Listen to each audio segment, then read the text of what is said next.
To discuss this further, Joe Siracusa has logged on to the show from Melbourne. He's an adjunct professor of political history and international security. Professor, thank you for your time. When you first heard about Charlie Kirk's shooting, what went through your mind? Good morning. Well, Reagan, this is a very ominous development. I mean, I was sort of shocked in this sense that he's a well-known Trump loyalist. He is the leader of the young people in the MAGA universe, and he has 3,500 chapters of high schools and colleges around the United States. I mean, he has 18 million people listening to his radio show every day on 200 networks. So he is a major figure, and I'm afraid this may open the floodgates for more political violence. President Trump has made it very clear he blames the left for this, and the right wing will be looking for excuses to go to war. And of course, in a sense, Charlie Kirk was, leading the culture war about various things. In the beginning, he was, in 2012, he was all about fiscal responsibility, capitalism, American patriotism, and that kind of thing. And then he switched gears and he started supporting MAGA Foursquare.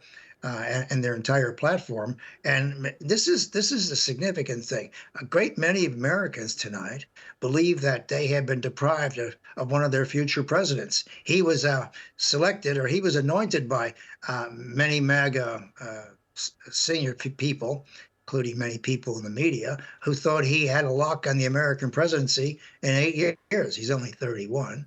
And so because of his following and his base, and in many ways, he was a successor to Donald Trump, not J.D. Vance. J.D. Vance comes from a very different world. So I think the doors to political violence are open. And keep in mind that since January 1st, we've had 356 mass killings in the United States. And they're talking about the political things that have been going on. Attempting to kidnap Nancy Pelosi, two attempts on the president's life, and that kind of thing. But the violence is now front and center, and I think the American center has now shifted a little further to the right. In the 1960s, we saw this as a result of violence in the Vietnam War.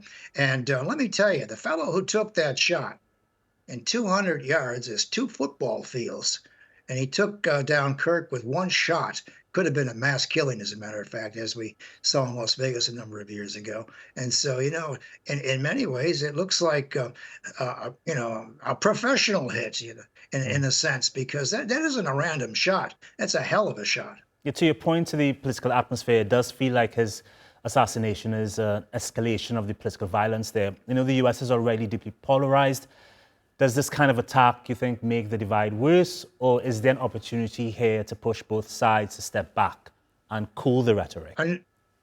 No, I don't think they're going to cool the rhetoric. That direction should have come from the president's office. He should have said, this is a tragic thing, and let's just all keep our heads about it. But, by blaming the left, he's given the right carte blanche to respond in a sense. Look, this violence. I mean, America's always been a very violent place. I mean, America was born out of cannon shells. I mean, it didn't come to fruition by accident. But in the 1960s, you started to have all these killings in America as a result of the violence in Vietnam, beginning with Charles Whitman climbing the Texas Tower and shooting all those people in 1966. I mean, and it's escalated and all the rest of it. But look, I think we're in for quite a ride here. And I'd like to see more sensible people in high places cooling this thing down. But, within minutes, president called this a dark moment in American history, and he lowered the flags to half-mast until Sunday. I mean, he's treating him like a major political figure, which he wasn't. I mean, he was he was apolitical in the sense he was outside the parties. He wasn't in office anywhere. And so when you're treating him this kind of way, and what the president is doing, he's confirming his martyrdom on Charlie Kirk. He's saying that this was a major leader, an influencer, and all the rest of it. And whatever his message was, and you can agree with it or disagree with it, the fact is he had a huge following. And when you got 18 million people listening to you every day, Reagan, that's a lot of folks who are going to be influenced one way or the other. A lot of folks indeed. Professor Joe Siracusa, I really appreciate speaking with you. Thank you. Okay, thank you.